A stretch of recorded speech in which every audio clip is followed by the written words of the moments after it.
So you're an entrepreneur. You've poured your heart and soul into your big idea, right? But let's be real. Passion alone doesn't pay the bills. Knowing how to actually assess your new venture's financial health, well, that's one of the most critical skills you can possibly master. So let's get into it. It sounds like a pretty simple question, doesn't it? How do you know if your business is truly healthy? But the answer, well, it goes way beyond just making a few sales or having a cool product. So how do you really truly take the financial pulse of your company? All right, here's our game plan for this explainer. First, we're going to look at your business's vital signs. Then we'll get into reading its past performance, and this is the important part, translating those numbers into actual insights. From there, we'll look at forecasting your company's future, and finally, making that all-important shift from being reactive to proactive. Okay, let's start at the beginning. Just like a doctor checks your vital signs to see how you're doing, your business has 4 core financial objectives that tell you pretty clearly whether it's healthy and set up to thrive. It all boils down to these 4 questions. Number 1, profitability. Can you actually make money? 2, liquidity. Can you pay your bills right now? 3, efficiency. How good are you at using what you have to make a sale? And 4, stability. Is your whole financial structure solid enough to handle bumps in the road? So, let's take that first one, profitability. It's the most obvious one, right? The ability to earn a profit. Now look, it is totally normal for a new company to take a year, maybe even 3, to get into the black. But here's the key.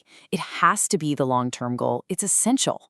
Next up is liquidity. And you really need to pay attention to this one because it is the silent killer of so many promising startups. It's your ability to pay your short-term bills. You can have a business that's profitable on paper, but if you run out of actual cash to pay rent or your team, you are in big trouble. Always remember this. Profit is an opinion, but cash is a fact. Okay, so we know what to look for now. But where do we find the answers? Well, we start by looking back. For this part, you need to become the official scorekeeper of your business. And think of this whole financial management thing as a cycle, a journey. You start with your past performance, your historical statements. You use that info to prep your forecasts, which then helps you build your pro forma, or projected future statements. And then you're constantly analyzing.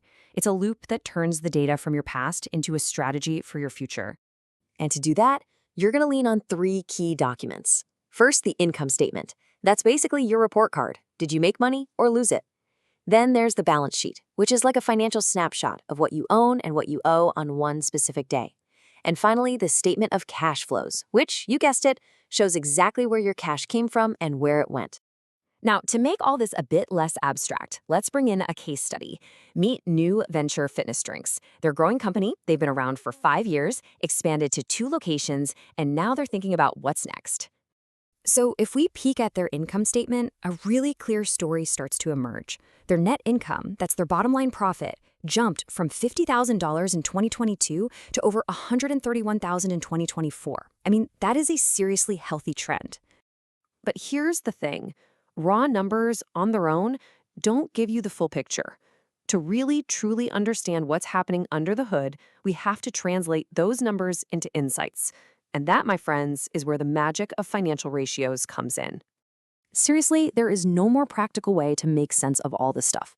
Ratios let you compare different pieces of your financial puzzle. They show you how one number relates to another, and that's what reveals the deeper story.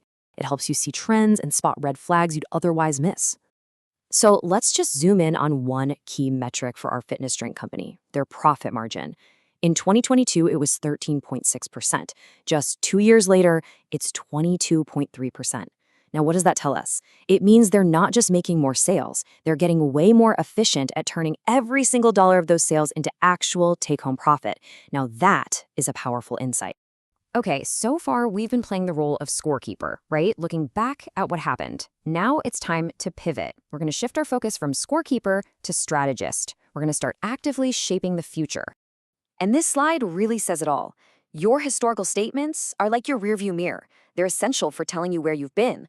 But your pro forma statements, that's your windshield, your GPS, your map. They help you decide where you're going. And you know what this entire forward-looking plan is built on?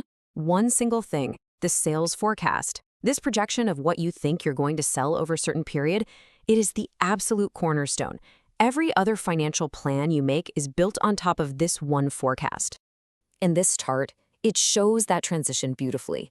The solid blue line shows the actual historical sales for new venture fitness drinks. Then, based on that data and knowing they want to open a third location, they can create a forecast. That's the dotted line, projecting that they'll blow past the $1 million sales mark by 2026. So once you have that sales forecast locked in, you can build out your pro forma statements, your projected income statement, balance sheet, the whole shebang. The best way to think about them is as a financial GPS for your business. They help you see the road ahead, make course corrections, and actually reach your goals. Which brings us to the real heart of the matter, the whole point of doing all this work in the first place. This isn't just an accounting exercise. It's about fundamentally changing how you run your business. Look, the goal isn't just to be a good bookkeeper. It's to use these financial insights to go from being reactive, always putting out fires, to being proactive. You stop just reacting to what's happened and you start anticipating what's coming, allowing you to make much smarter, more strategic decisions. Because at the end of the day, these tools don't just predict the future, they actually help you create it. So the question I want to leave you with is this. Looking ahead 2, 3, maybe 5 years, what story do you want your future financial statements to tell?